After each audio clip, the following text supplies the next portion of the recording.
When I found the letter, I didn't open it right away. It was old, the paper yellowed, the ink faded, and my name written in a hand I hadn't seen in over 40 years. I stood in the attic, surrounded by dust and boxes from another life. My husband, Thomas, was downstairs fixing the kitchen light, humming the same tune he always did when he was working. He had no idea what I had just found. My heart beat faster than it had in years. I held that envelope as if it were alive. Because it was from Michael, the man I once thought I'd marry before everything changed. I sat on an old trunk, my hands trembling. For a moment, I felt like I was 20 again, standing at the train station, waving goodbye to him, promising we'd ride to each other. But life has a strange way of rewriting your plans. I never saw him again. Now, decades later, his voice had returned in this fragile piece of paper. And as I looked down at my wrinkled hands, at the life I'd built with Thomas, I wondered, what if I'd made a different choice? What if I'd said yes to Michael, instead of walking away? Little did I know, opening that letter would change how I saw my past, and my marriage, forever. Hello, everyone. My name is Grandma Evelyn. Thank you for joining me today and for listening to my story. If you're new here, welcome to our little corner of calm and truth. Please don't forget to subscribe, and tell me in the comments where you're watching from. I love reading your stories, too. Maybe one day, I'll share yours. Now, take a deep breath, make yourself a cup of tea, and sit with me. Because what I'm about to tell you, it's not just about love, it's about choices, forgiveness, and what time teaches the heart. Thomas and I have been married for 52 years. He's a quiet man, steady, kind, and predictable in the best way. We met after the war, at a church picnic, when I was still wearing my nurse's uniform. He wasn't the kind to speak much, but when he looked at me, there was warmth, a calm I hadn't felt in years. At that time, I needed peace more than anything. You see, before Thomas, there was Michael. Michael was my first love, the wild kind. The kind that makes you believe you could live on sunlight and dreams. He was a writer. He carried a notebook everywhere, scribbling thoughts, poems, and little sketches. He used to tell me, Evelyn, you make the world brighter just by being in it. I used to laugh and tell him he was being dramatic. But truthfully, I believed him. We were young, full of hope, and certain that love could fix anything. But then came the war. And life, in its usual cruel way, took us in different directions. Michael enlisted. I stayed behind, working at a hospital. We wrote letters for a while, but they stopped suddenly. I never knew if one got lost, or if he just stopped writing. After months of silence, I assumed he was gone. So, when Thomas came into my life, quiet, gentle, always showing up, I thought maybe God was giving me a second chance. We married a year later. And for the most part, we were happy. We built a home, raised 2 children, shared simple routines, Sunday church, morning walks, quiet dinners. But there were moments, small, passing ones, when I'd find myself wondering about Michael. Not in a longing way, but in that soft ache you get when you remember something unfinished. Still, I buried it. Life kept moving. Children grew up. Thomas retired. The house became quieter, and memories turned into the wallpaper of our days. Until that afternoon in the attic. I was sorting through old things, trying to clear space for Grace, our granddaughter, who wanted to use the attic for her art. There, inside a faded box of letters tied with ribbon, I found it, the letter with my name, written in Michael's handwriting. It must have been buried all these years. Maybe it got misplaced before I ever read it. Maybe someone put it away, thinking it was just another letter. I sat down, my hands shaking, the dust floating in the sunlight like tiny ghosts. I thought, should I tell Thomas? Then another thought whispered, no, not yet. Because before I told anyone, I needed to know what it said. That night, after dinner, I couldn't sleep. Thomas was snoring softly beside me, and the house was quiet except for the ticking of the clock. I got up, went to the living room, and sat under the warm lamplight with the letter in my hand. I hesitated before opening it. Part of me was afraid. What if it said something I didn't want to remember? But curiosity won. The seal broke easily, and the faint scent of old paper filled the air. I began to read. My dearest Evelyn, if this letter ever reaches you, it means I failed to see you one last time. I tried, I really did. They told me you were leaving town, and I came looking for you. But maybe it wasn't meant to be. I wanted to tell you that I never stopped loving you. Not once. If you found someone else, I understand. I just needed you to know you were the best part of my life. I froze. Tears blurred the words. He had come back. He had looked for me. And I never knew. For a long moment, I just sat there, reading and rereading those lines, trying to imagine the young man who wrote them, standing somewhere, heartbroken, thinking I had moved on. When I looked up, I saw a wedding photo on the mantel, me in white lace, Thomas smiling proudly beside me. My heart ached with confusion. How could two truths exist at once, love for my husband, and a ghost of love that never really died? The next morning, I tried to act normal. I made breakfast, fed the cat, read the newspaper aloud like always. Thomas noticed something, though. He looked at me over his cup of coffee and said, "You're quiet today." I smiled faintly. "Just tired." He nodded, not pressing further. That's the kind of man he is, never pushing, always giving space. But later, as I was folding laundry, I caught myself humming an old tune. One Michael used to play on his guitar. And Thomas heard it. He looked up from his chair and said softly, "I haven't heard that one in years." I froze, my hands trembling over the towels. "Oh, just something I remembered," I said quickly. He smiled, a little sad. "You used to hum that when we first married. Back when you couldn't sleep at night." I nodded and looked away. That night, the letter kept haunting me. I couldn't decide if I should hide it, or tell Thomas about it. 2 days later, while cleaning, I noticed Thomas sitting at the dining table, the letter spread open before him. My heart sunk. He looked up slowly, his eyes calm but heavy. "I found this," he said quietly. "It fell out of the attic box." There was a long silence. I didn't move. Finally, he asked, "Who is Michael?" I sat down across from him, my heart pounding. "He was someone I knew. Before you." He nodded slowly. "Someone you loved." I swallowed hard. "Yes." Thomas leaned back in his chair. He didn't raise his voice. He didn't accuse. He just looked at me, the way only someone who's known you for half a century can look, with a mix of sadness and understanding. "Do you still think about him?" he asked. I hesitated. "Sometimes. Not because I wish for him, but because he was part of who I was." He nodded again, quietly. We sat there in silence, the sound of the clock filling the room. Finally, he said, "I've always known there was a part of you I could never reach. Maybe that's okay. We all have ghosts." Tears filled my eyes. "Thomas, I'm sorry." He reached across the table and took my hand. His skin was warm, his grip gentle. "I'm not angry," he said softly. "Just sad that you carried it alone all these years." I covered my mouth and cried silently. He squeezed my hand once more and whispered, "I've loved you through every part of your story, Evelyn, even the parts one didn't know." That night, we sat together on the porch, watching the sunset. He didn't bring up the letter again, and I didn't either. But something had changed, something tender, something unspoken. The letter didn't destroy us.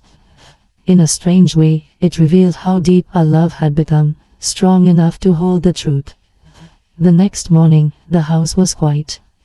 Thomas had gone out early to tend the garden, like he always did after a night of heavy thoughts. I stood at the kitchen window, watching him. He moved slowly among the rows of flowers, his back slightly bent, his hands steady. It struck me then, this man had spent 50 years planting things that grew around our love. And here I was, holding a letter from a ghost. I made him tea, the way he liked it, 2 sugars, a drop of milk, and carried it out to him. When he looked up, his eyes softened. "Thank you, sweetheart," he said. We didn't talk about the letter that day, or the next. But it lingered in the air, like the faint smell of rain long after the clouds have gone. A week later, our granddaughter Grace came over. She's an artist, full of color and noise and sunshine. She ran up the stairs to the attic, calling, "Grandma, can I look through the old boxes again?" I smiled. "Of course, darling. Just be careful with the old papers."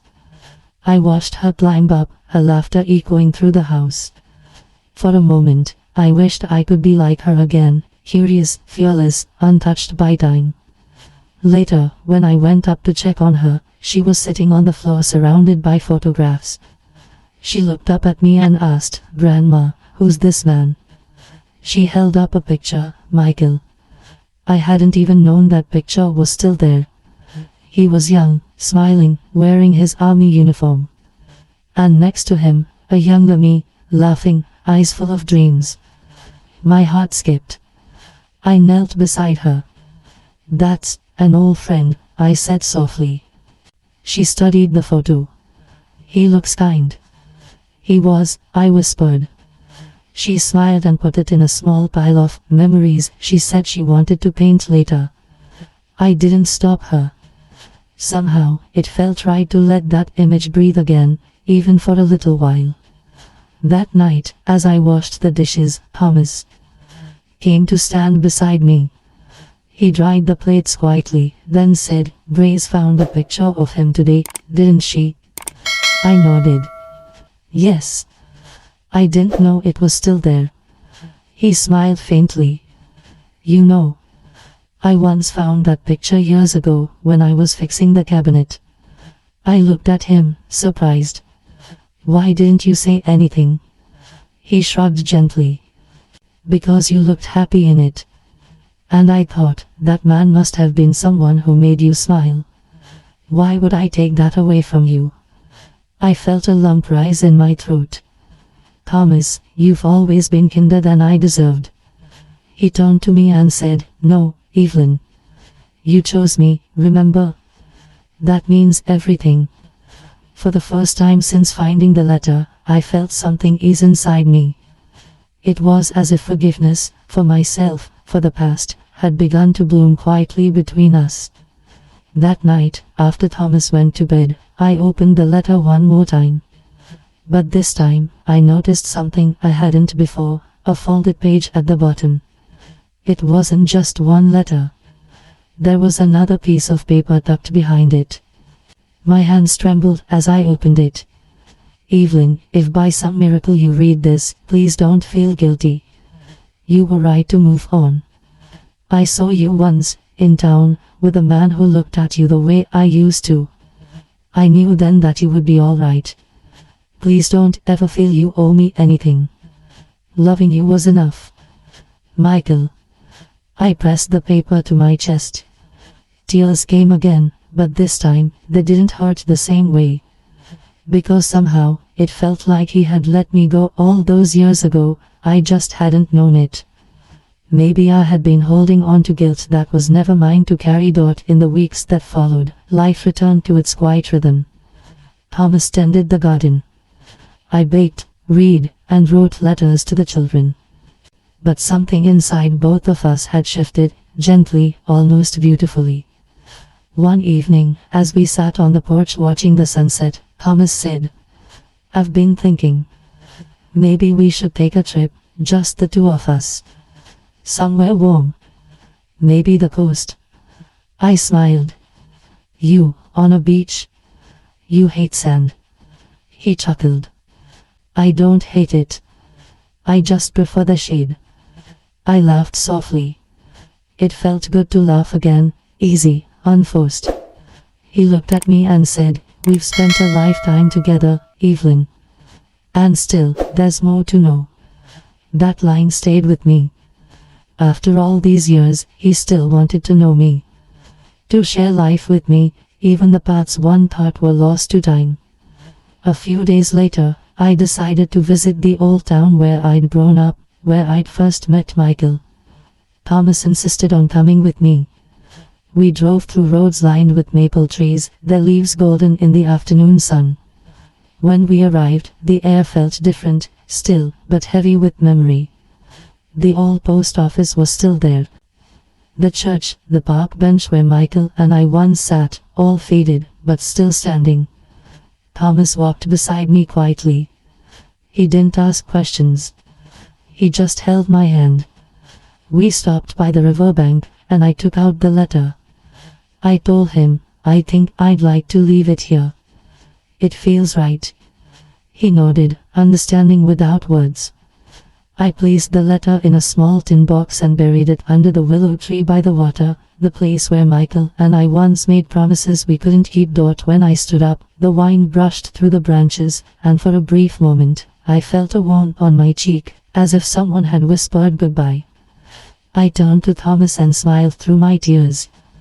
"It's done," I said. He wrapped his arm around me. "Then let's go home." Back at the house that night, I looked at Thomas as he sat reading his newspaper. He looked peaceful, content, like a man who had made peace with both the past and the present. I walked over and kissed the top of his head. He looked up, surprised. "What was that for?" he asked. "For staying," I said softly. He smiled. "Always." From that day, I began writing again, not letters, but memories. Not for anyone else to read, but so I could finally let the words breathe.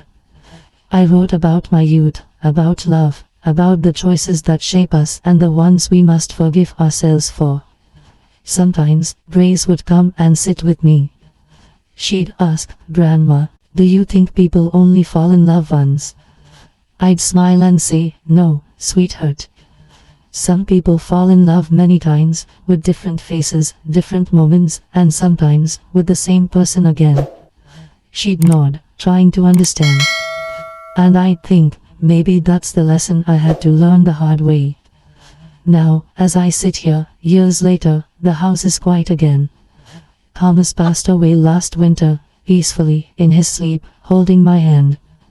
When I look around, I see pieces of our life everywhere. The chair he built, the photographs, the garden he planted. Everything he touched grew with love.